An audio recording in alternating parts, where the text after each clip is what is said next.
Hi students, today we will discuss module 3 Design of Steel and RCC Structure module 3 is a module. നല്ല രീതിയിൽ പഠിക്കാൻ നമുക്ക് നന്നായിട്ട് score ചെയ്യാൻ പറ്റും. എളുപ്പമാണ്. ഫുൾ കോഡ് ബുക്കിൽ നിന്ന് IS 456 2000 എന്ന് പറയുന്ന കോഡിൽ നമുക്ക് ചെയ്യാൻ പറ്റുന്ന ഒരു ഇതാണ്. പക്ഷേ കമ്പയർ ടു 1-2 modules തോനെ പഠിക്കാനുള്ളത് തേർഡ് മൊഡ്യൂളിലാണ്. സോ ക്വസ്റ്റ്യനിലേക്ക് കിടക്കാം. According to IS 456 2000, the maximum strain in concrete at the entire compression fiber is 0.0035. Name the two different classification of slab. One-way slab, two-way slab. ഇതിൻ്റെയൊക്കെ ഡിസൈനുകളാണ് മെയിനായിട്ട് നമുക്ക് ഇതിൽ ചെയ്യാനുള്ളത്. Explain the concept of limit state method of design. ഇത് നമുക്ക് code ബുക്കിലുള്ളതാണ്. നമുക്ക് direct ആയിട്ട് code ബുക്കിൽ നിന്ന് പേജ് നോക്കിയിട്ട് എഴുതാം. Limit state is defined as the acceptable limit of safety and serviceability requirements before failure. The aim of this method is that structure should be able to withstand safely all the load that are liable to act on it through it, and it should also satisfy the serviceability requirements of limiting deflection and cracking. The most important limit states which are considered in design are as follows: limit state of collapse, അതേപോലെ തന്നെ limit state of serviceability. ഇത് നമുക്ക് code ബുക്കിൽ നിന്ന് IS 456 2000 എന്ന് പറയുന്ന കോഡിലുണ്ട്. നേരെ നീറ്റായിട്ട് നമുക്ക് അതിന് എഴുതാം. Explain the concept of singly reinforced and doubly reinforced beam section. Singly reinforced beam section, doubly reinforced beam sectionന്റെ കൺസെപ്റ്റ് എക്സ്പ്ലെയിൻ ചെയ്യാനാണ് ക്വസ്റ്റ്യൻ. അപ്പോൾ സിംഗ്ലി റെയിൻഫോഴ്സ്ഡ് ബീം സെക്ഷൻ എന്ന് പറഞ്ഞാൽ ടെൻഷൻ സൈഡിൽ മാത്രം, അതായത് മുകളിൽ ബെൻഡിങ് റെസിസ്റ്റ് ചെയ്യാൻ വേണ്ടിയിട്ട് മുകളിൽ നമ്മൾ റെയിൻഫോഴ്സ്മെൻറ്റ് കൊടുക്കുന്നതിനെയാണ് സിംഗ്ലി റെയിൻഫോഴ്സ്മെൻറ്റ് ബീം എന്ന് പറയുന്നത്. ലോവർ ബെൻഡിങ് മൊമെൻറ്റ്സ് ഉള്ളിടത്ത് മാത്രമേ നമ്മളിത് യൂസ് ചെയ്യുള്ളൂ. ഇതിൻ്റെ ലിമിറ്റേഷൻസ് എന്ന് പറഞ്ഞാൽ ഹൈ ലോഡ് സിറ്റുവേഷൻസിലൊന്നും നമുക്കിത് പ്രൊവൈഡ് ചെയ്യാൻ പറ്റത്തില്ല. ഡബ്ലി റെയിൻഫോഴ്സ്ഡ് എന്ന് പറഞ്ഞാൽ ഞാൻ പറഞ്ഞു നേരത്തെ, രണ്ട് സോണിലും ടോപ്പിലും ബോട്ടത്തിലും, അതായത് ടെൻഷൻ സോണിലും കംപ്രഷൻ സോണിലും നമ്മൾ റെയിൻഫോഴ്സ്മെൻറ്റ് കൊടുക്കുന്നതിനെയാണ് ഡബ്ലി റെയിൻഫോഴ്സ്മെൻറ്റ് എന്ന് പറയുന്നത്. ഇതിൻ്റെ മെയിൻ പർപ്പസ് എന്ന് പറഞ്ഞാൽ ഹയർ ബെൻഡിങ് മൊമെൻറ്റ്സിൽ അല്ലെങ്കിൽ ലിമിറ്റിംഗ് ബീം ഡെപ്തിനെ യൂസ് ചെയ്യുക. ഹയർ ബെൻഡിങ് മൊമെൻറ്റ് വരുമ്പോൾ, ലോഡ് വരുമ്പോൾ കൊടുക്കുന്നതാണ് ഈ ഡബ്ലി റെയിൻഫോഴ്സ്ഡ് എന്ന് പറയുന്നത്. അതേപോലെ തന്നെ എക്സ്ട്രീം ലോഡിലും പിന്നെ അതേപോലെ തന്നെ അങ്ങനത്തെ ഏരിയയിലൊക്കെയാണ് ഇതിൻ്റെ ആപ്ലിക്കേഷൻസ് ആയിട്ട് നമ്മൾ കൊടുക്കുന്നത്. സോ നല്ല രീതിയിൽ ഇത് എഴുതാൻ പറ്റും. നമുക്ക് score good marks about Zwingli reinforced അല്ലെങ്കിൽ ഡബ്ലി റെയിൻഫോഴ്സ്ഡിൻ്റെ കേസിൽ നമുക്ക്, അതായത് ഒന്ന് കംപ്രഷനിലാണെങ്കിൽ മറ്റേത് രണ്ടിലും ഉണ്ടാവും. ടെൻഷനിലും അതേപോലെ തന്നെ കംപ്രഷനിലും ഉണ്ടോയെന്ന് അറിയാം. ഒന്ന് ലോവർ ബെൻഡിങ് മൊമെൻറ്റ്സിലാണെങ്കിൽ മറ്റേത് ഹയർ ബെൻഡിങ് മൊമെൻറ്റ്സിൽ യൂസ് ചെയ്യാം. ഇതിന് ഹൈ ലോഡിലൊന്നും കൊടുക്കാൻ പറ്റത്തില്ല, മറ്റേത് ഹൈ ലോഡിന് കൊടുക്കാൻ പറ്റും. അങ്ങനെയാണ് അത് ഡിസൈൻ ചെയ്തിരിക്കുന്നത്. അങ്ങനത്തെ കാര്യങ്ങളൊക്കെ എഴുതാം. ഡിറ്റർമൈൻ ദ മെയിൻ നെക്സ്റ്റ് ഒരു ക്വസ്റ്റ്യൻ ആണ്. Determine the main reinforcement required for a rectangular beam section with the following data. Use SP 16-19-1980. Effective span 8 meter. Live load 30 kN per meter. Width of the beam 300 mm. Overall depth restricted to 650 mm. Take DC is equal to 50 mm. D dash is equal to 440 mm. Use M20 FE 415 steel and concrete. അപ്പോൾ ഇതാണ് question. ഒന്നുമില്ല, main റെയിൻഫോഴ്സ്മെൻറ്റിനെ determine ചെയ്യുക, അതായത് AST AAC determine ചെയ്യുക. SP 16 use ചെയ്തിട്ട് determine ചെയ്യാനാണ് പറഞ്ഞത്. അപ്പോൾ B എത്ര? 300, D 650. വലിയ ഡെപ്താണ് തന്നത്. സ്മോൾ ഡി എങ്ങനെയാണ്? നമ്മൾ തന്നിരിക്കുന്ന ഡെപ്തിൽ നിന്ന് കവർ ഡിസ്റ്റൻസ് DC അത് മൈനസ് ചെയ്യുക. So 650 - 50 = 600 mm. ഇനി നമ്മൾ SP 16 ബേസ് ചെയ്തിട്ടാണ് ഇത് ഡിസൈൻ ചെയ്യാൻ പറഞ്ഞത്. അപ്പോൾ ടേബിൾ D എടുക്കുക. SP 16 1980 ടേബിൾ D എടുക്കുക. അതിൽ നിന്ന് FIയും FCക്കും തന്നു. അപ്പോൾ from that we can get MU limit divided by BD² = 2.76 എന്നുള്ളൊരു വാല്യൂ കിട്ടും. അപ്പോൾ ഈ 2.76 എന്നുള്ള വാല്യൂ കിട്ടുമ്പോൾ നമുക്ക് ആ BD² വാല്യൂസ് അറിയില്ലേ? അത് നേരെ ഈ 2.76 ഇൻറ്റു BD². B എന്ന് പറഞ്ഞാൽ നമുക്ക് 300, D² എന്ന് പറഞ്ഞാൽ 600². അപ്പോൾ അത് ഇക്വേറ്റ് ചെയ്യുമ്പോൾ നമുക്ക് MU ലിമിറ്റ് എന്നുള്ള ഒരു വാല്യൂ കിട്ടും. 298.08 kN/m. ഇനി ആക്ച്വൽ മൊമെൻറ്റ് ആണ് നെക്സ്റ്റ് കണ്ടുപിടിക്കുന്നത്. ആക്ച്വൽ മൊമെൻറ്റ് എന്ന് പറഞ്ഞാൽ WL² / 8 ഇക്വേറ്റ് ചെയ്യുക. ആ ഡബ്ല്യു എന്ന് പറയുന്നത് ലോഡാണ്, ടോട്ടൽ ലോഡ്. ടോട്ടൽ ലോഡ് എന്ന് പറയുന്നത് നമുക്ക് തന്നു എന്ത്, ലൈവ് ലോഡ് 30 kN/m ആണെന്നുള്ളത്. ഡെഡ് ലോഡ് എന്ന് പറയുന്നത് breadth into depth into density of concrete അങ്ങനെ വെച്ച് ചെയ്യുക. ഡെൻസിറ്റി ഓഫ് കോൺക്രീറ്റ് എന്ന് പറയുമ്പോൾ 25 kN/m³ ആണ്. So we may get 1.5 × 30 + 25 × 0.3 × 0.65. ഈ 1.5 എന്ന് പറയുന്നത് ഫാക്ടറി ലോഡിലേക്ക് ആക്കാൻ വേണ്ടിയിട്ട് കൊടുത്തതാണ്. So we may get load is equal to 52.3125 kN/m. നമുക്ക് ലോഡ് കിട്ടിയ എല്ലാം അറിയാം, ഡബ്ല്യു ഇപ്പോൾ കണ്ടുപിടിച്ചു, ഇക്വേറ്റ് ചെയ്യുമ്പോൾ ആക്ച്വൽ മൊമെന്റ് കിട്ടും. So actual moment is greater than MU ലിമിറ്റിനേക്കാൾ നമ്മൾ ആക്ച്വൽ മൊമെന്റ് ഗ്രേറ്റർ ആണെന്നുണ്ടെങ്കിൽ ഇത് ഡബിളി റെയിൻഫോഴ്സ്ഡ് സെക്ഷൻ ആണ്. അതാണ് ഫസ്റ്റ് ചിന്തിക്കുന്നത്. ആക്ച്വൽ മൊമെന്റിനേക്കാൾ ഗ്രേറ്റർ ആയിട്ടാണ് നമുക്ക് MU ലിമിറ്റ് കിട്ടുന്നത് എങ്കിൽ മൊമെന്റ് നമുക്ക് 298 ആണ്. ആക്ച്വൽ മൊമെന്റ് എന്ന് പറയുന്നത് നമുക്ക് 418 അല്ലേ. അപ്പോൾ MU ലിമിറ്റും അതേപോലെ തന്നെ ആക്ച്വൽ മൊമെന്റും നോക്കുക. MU ലിമിറ്റ് ആക്ച്വൽ മൊമെന്റ് ആണ് കൂടുതലായിട്ട് കിട്ടുന്നത്. അപ്പോൾ ഇത് ഡബിൾ റെയിൻഫോഴ്സ്ഡ് സെക്ഷനിലാണ് ഡിസൈൻ ചെയ്യുന്നത്. MU/BD² അതേപോലെ തന്നെ D'/D എന്നുള്ള ഇക്വേഷനിൽ ഇത് സബ്സ്റ്റിറ്റ്യൂട്ട് ചെയ്യാം, ആൻസർ കിട്ടും. ഇനി D'/D എന്ന് പറയുന്നത് 0.1 ആണ്. Will be referring to the tables. Referring ടേബിളിന് 15 എടുക്കുക, SP16 യൂസ് ചെയ്തിട്ട് അതിൽ നിന്ന് PT അതേപോലെ തന്നെ PC കണ്ടുപിടിക്കുക. ഇതൊക്കെ റെഫറിങ് പേജ് ടേബിൾസിൽ ഉണ്ടാവും. പിന്നെ അതേപോലെ തന്നെ AST അതേപോലെ തന്നെ AC കണ്ടുപിടിക്കുക. ഏരിയ ഇക്വേഷൻസ് യൂസ് ചെയ്തിട്ട് ഏരിയ AST AC കണ്ടുപിടിക്കുക. That's all. ഇത്രയേ ഉള്ളൂ SP16 യൂസ് ചെയ്തിട്ട്. നെക്സ്റ്റ് ക്വസ്റ്റ്യൻ എന്ന് പറയുന്നത് മൊമെന്റ് ഓഫ് റെസിസ്റ്റൻസ് കണ്ടുപിടിക്കാനുള്ളതാണ്. ഡിറ്റർമൈൻ ഏറ്റവും എളുപ്പമായിട്ട് നമുക്ക് ചെയ്യാൻ പറ്റുന്നതാണ്. Determine the ultimate moment of resistance of the resistance of the beam having dimension 300 × 550 mm effective. The beam is reinforced with 196 mm² of steel in the tension zone. Use M20 grade concrete and FE250 grade steel. ആദ്യം തന്നിരിക്കുന്ന FCക്ക് തന്നു, FI തന്നു, B തന്നു, D തന്നു, area തന്നു. So first എന്ന് പറയുന്നത് neutral ആക്സിസിലുള്ള XU കണ്ടുപിടിക്കുക. XU/D. XU/D is equal to 0.87 × FI AST divided by 0.36 FCK BD എന്നുള്ള ഒരു ഇക്വേഷൻ നമ്മുടെ കോഡ് ബുക്കിലുണ്ട്. പേജ് നമ്പർ 91 ഒരു ഇക്വേഷൻ വെച്ചിട്ട് നമ്മൾ നേരെ സബ്സ്റ്റിറ്റ്യൂട്ട് ചെയ്തിട്ട് നിങ്ങൾക്ക് XU/Dയുടെ വാല്യൂ കിട്ടും. ഈ XU/Dയുടെ വാല്യൂ കിട്ടിയ ശേഷം നമുക്ക് XUmax limiting depth of neutral axis XUmax/D is equal to 0.53 നമുക്ക് കിട്ടാൻ കാരണം നമുക്ക് 250 ആണ്. പേജ് നമ്മുടെ കോഡ് ബുക്കിൽ ഉണ്ടാവും. XUmax/Dയുടെ വാല്യൂ 0.53 ആണ്. അപ്പോൾ XU/D ലെസ് ദാൻ XUmax/D ആണെങ്കിൽ ഇത് അണ്ടർ റെയിൻഫോഴ്സ്ഡ് സെക്ഷൻ ആണെന്ന് നമ്മൾ ഡിറ്റർമൈൻ ചെയ്യുക. ഡിറ്റർമൈൻ ചെയ്തതിന് ശേഷം അൾട്ടിമേറ്റ് മൊമെന്റ് ഓഫ് റെസിസ്റ്റൻസ് കണ്ടുപിടിക്കാനുള്ള ഇക്വേഷൻ ആയിട്ടുള്ള MU is equal to 0.87 × FI × AST × D × 1 - 0.42 × XU/D എന്നുള്ള ഇക്വേഷനിൽ അത് സബ്സ്റ്റിറ്റ്യൂട്ട് ചെയ്താൽ നമുക്ക് അൾട്ടിമേറ്റ് മൊമെന്റ് ഓഫ് റെസിസ്റ്റൻസ് കിട്ടും. ഒരൊറ്റ ഇക്വേഷനേ ഉള്ളൂ. അതിൽ മൊമെന്റ് കണ്ടുപിടിക്കാനാണ് ഇവിടെ മെയിൻ ആയിട്ടുള്ളത്. മൊമെന്റ് കണ്ടുപിടിച്ച ശേഷം എന്താണ് ആകെ കണ്ടുപിടിക്കാനുള്ളത് XU/D ആണ്. XU/D കണ്ടുപിടിച്ച XUmax/D നമുക്ക് കാണാം. അത് ഗ്രേറ്റ് ലെസ് ആൻ ആണെന്നുണ്ടെങ്കിൽ അണ്ടർ റെയിൻഫോഴ്സ്ഡ് ആണെന്നുള്ളത് കൺസ്യൂം ചെയ്യുക, എന്നിട്ട് ആ ഇക്വേഷനിൽ ഇട്ട് കൊടുക്കുക.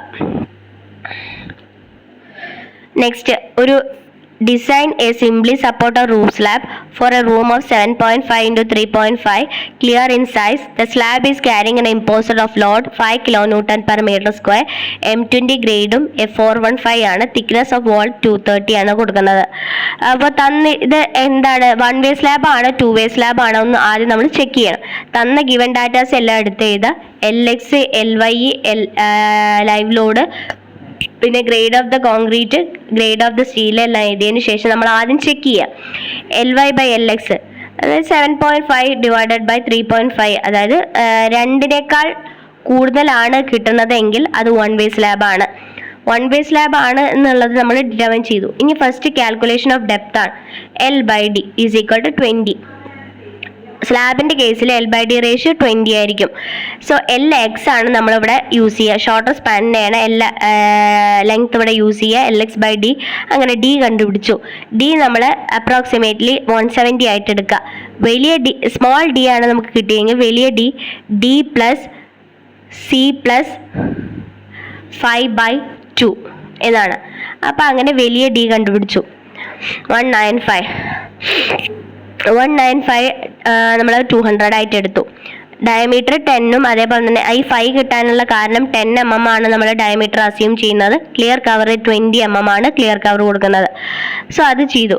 ഇനി നെക്സ്റ്റ് നമ്മൾ IS 456 പേജ് നമ്പർ 34 പോവുക. L+D എഫക്റ്റീവ് ഡിഫക്റ്റ് കണ്ടേ, അതിൽ പറഞ്ഞിട്ടുണ്ട് L+D, അതായത് ലെങ്ത് പ്ലസ് നമ്മുടെ ഡെപ്ത് ആണെങ്കിൽ, അതേപോലെ തന്നെ centre to centre distance between supports ആണെങ്കിൽ അത് തമ്മിലുള്ള ഏതാണോ അത് തമ്മിലുള്ള ചെറുത് അതാണ് എടുക്കുക. ഇപ്പം 3.67ഉം പിന്നെ അതേപോലെ തന്നെ 3.67ഉം ആണ് കിട്ടുന്നത്. 3.73 ആണ് കിട്ടുന്നത്. അപ്പോൾ ചെറുത് എന്ന് പറയുന്നത് 3.67 ആണ്. അപ്പോൾ എടുക്കുക. നെക്സ്റ്റ് എന്ന് പറയുന്നത് കാൽക്കുലേഷൻ ഓഫ് ലോഡാണ്. ലൈവ് ലോഡാണ് നമുക്ക് തന്നത്. ഡെഡ് ലോഡ് എന്ന് പറയുന്നത് P into D into density of concrete ആണ്. 25 into 0.2 into 1 പ്ലസ് ഇവിടെ ഫിനിഷിംഗ് ഫ്ലോറും കൂടി കൂട്ടണം. അപ്പോൾ 1 into 1 6 kN/m². ലോഡ് കാണാം, അത് ടോട്ടൽ ഫാക്ടർഡ് ലോഡ് കാണാം. ഫാക്ടർ ലോഡ് കണ്ടുപിടിച്ചതിന് ശേഷം നമ്മൾ എന്താ അണ്ടർ ആണോ ഓവർ ആണോ എന്ന് ചെക്ക് ചെയ്യണം. പേജ് നമ്പർ 96 എടുക്കുക. മാക്സിമം ബെൻഡിങ് മൊമെന്റ് ആയിട്ടുള്ള WL²/8 ഇക്വേറ്റ് ചെയ്യുക. mu limit is equal to 0.36 into FCK into XU max by into 1 minus 0.42 into XU max by D into BD² എന്നുള്ള ഇക്വേഷൻ വെച്ച് substitute ചെയ്തതിന് ശേഷം നമുക്ക് MU ലിമിറ്റ് കിട്ടും. അപ്പോൾ maximum bending moment less than MU limit ആണെങ്കിൽ ഇത് under reinforced ആണ്. ഡിസൈനിലേക്ക് പ്രൊസീഡ് ചെയ്യാം. ഓവർ ആണെന്നുണ്ടെങ്കിൽ വീണ്ടും നമ്മൾ റീഡിസൈൻ ചെയ്യണം. സോ ഡിറ്റർമിനേഷൻ AST കണ്ടുപിടിക്കാൻ ആ പേജ് നമ്പർ തന്നെ, പേജ് നമ്പർ 96 MU ലിമിറ്റിൻ്റെ ഒരു ഇക്വേഷൻ ഉണ്ട്. 0.87 into FI into AST into D into 1 minus FI AST into by BD FCK എന്നുള്ള ഇക്വേഷൻസ് ഇട്ടതിന് ശേഷം ഈ ഇക്വേഷനിൽ നിന്ന് നമുക്ക് AST കണ്ടുപിടിക്കാം. AST കണ്ടുപിടിച്ചതിന് ശേഷം നമ്പർ ഓഫ് ബാർസും പിന്നെ സ്പേസിങ് കാണാം. പിന്നെ എങ്ങനെ പ്രൊവൈഡ് തന്നെ എത്ര എണ്ണമാണ് കൊടുത്തത് അല്ലെങ്കിൽ ഏത് ഡയമീറ്റർ ആണോ കൊടുത്തത് അത് എഴുതി വെക്കാം. അത് കഴിഞ്ഞതിന് ശേഷം നമ്മളിപ്പോൾ എന്താണ് ഏരിയ കണ്ടുപിടിച്ചു. ഏരിയ കണ്ടുപിടിച്ചതിന് ശേഷം ഇനി ഡിസ്ട്രിബ്യൂഷൻ ബാറാണ്. ഡിസ്ട്രിബ്യൂഷൻ സ്റ്റീലിൻ്റെ കേസിൽ പേജ് നമ്പർ 48 പോവുക. Minimum area of steel distribution steel ആണെങ്കിൽ 0.12 ഡിവൈഡ് ബൈ 100 into 1000 into 200. 1000 ആയിരിക്കും B എന്ന് പറയുന്നത്. അത് അസ്യൂം ചെയ്യുക എത്ര നമ്പർ എന്ന് വേണം, സ്പേസ് വേണം കൊടുക്കുക. ഇത് കുറച്ച് സ്റ്റെപ്പുകളുണ്ട്. പക്ഷെ നമുക്ക് ആദ്യം എന്താ ഡെപ്ത് കാണാം, പിന്നെ എഫക്റ്റീവ് സ്പാന് കാണാം, ലോഡ് കാണാം. ലോഡ് കണ്ടതിന് ശേഷം നമ്മൾ മാക്സിമം ഏതാണോ അണ്ടർ ആണോ ഓവർ ആണോ എന്നുള്ളത് കണ്ടുപിടിക്കുക. അത് കഴിഞ്ഞ് ഏരിയ കാണാം. ഏരിയ കണ്ടുപിടിച്ച് കഴിഞ്ഞാൽ മെയിൻ ബാറിൻ്റെ ഏരിയ കണ്ടുപിടിച്ച് കഴിഞ്ഞാൽ ഡിസ്ട്രിബ്യൂഷൻ സ്റ്റീലിൻ്റെ ഏരിയ കണ്ടുപിടിക്കുക. സോ ഇത്രയേ ഉള്ളൂ ഒരു സിംപ്ലി സപ്പോർട്ടഡ് റൂഫ് സ്ലാബിൻ്റെ ഡിസൈൻ. നെക്സ്റ്റ് ഏപ്രിൽ 2024 ചോദിച്ച ചോദ്യമാണ്. Define development length of a reinforced bar. Development length is the minimum length of a reinforcement bar that must be embedded in concrete to fully develop in tensile strength without slipping. It depends on the factors like a bar diameter, concrete strength and surface condition. Probably calculating is crucial for a structural integrity, especially in tensile zones. So development length നമുക്ക് detail ആയിട്ട് code ബുക്കിലുണ്ട്. നന്നായിട്ട് not ചെയ്ത് അതിൻ്റെ equations ഒക്കെ code ബുക്കിലുണ്ടാവും, നോക്കിയിട്ട് എഴുതാം. Describe how we can identify one way slab. എങ്ങനെയാണ് one way slab ആണ് എന്നുള്ളത് നമ്മൾ ഐഡൻറ്റിഫൈ ചെയ്യുക എന്നുള്ളതാണ് next question. Supported on 2 opposite side. പിന്നെ L/D റേഷ്യോ ഗ്രേറ്റർ ദാൻ 2 ആയിരിക്കും. Reinforcement rubber primarily in the span direction, minimal in the other. Deflect mainly in the direction of the span. Load distribution, loads concentrated along the longer span.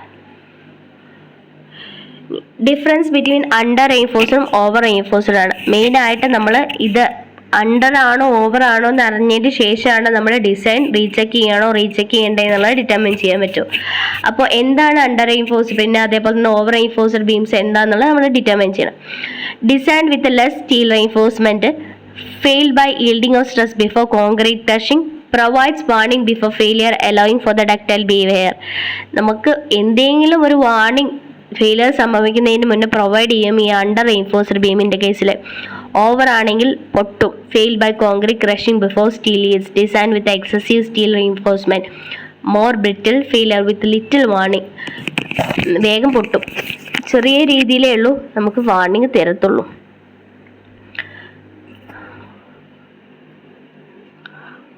ഇനി നേരത്തെ നമ്മൾ ചോദിച്ചിരുന്ന 1 way സ്ലാബും 2 way സ്ലാബിൻ്റെ ഒക്കെ ഒരു difference ആണ്.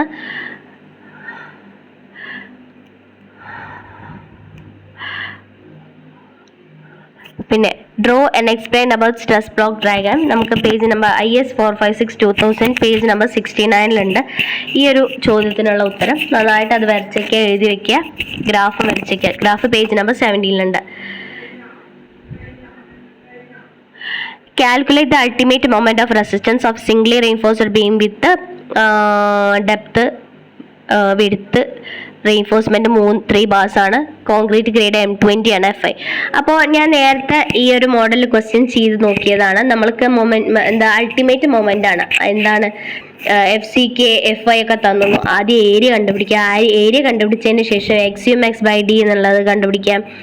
പിന്നെ actual neutral axis കണ്ടുപിടിക്കുക. Actual neutral axis കണ്ടുപിടിച്ചതിന് ശേഷം ഇത് ഓവർ ആണോ അണ്ടർ ആണോ എന്നുള്ളത് കണ്ടുപിടിക്കണം. എന്നിട്ട് ആ ഇക്വേഷനിലിട്ട് നേരെ സബ്സ്റ്റിറ്റ്യൂട്ട് ചെയ്യുക. ഇത് എത്രയേ ഉള്ളൂ ചെയ്യാനുള്ളത്. Next, a simply support a rectangular beam of a reflective span is subjected to uniformly distributed load of 20 km inclusive of a self-weight of the beam, depth of the beam, area of the limit state collapse flexure using M20 grade Fe415 steel. Assume breadth of the beam as. ഇത് simply സപ്പോർട്ടിൻ്റെ design ചെയ്യാനാണ് ചോദിച്ചിട്ടുള്ളത്. നമ്മൾ നേരത്തെ ചെയ്ത പോലെ തന്നെയാണ്.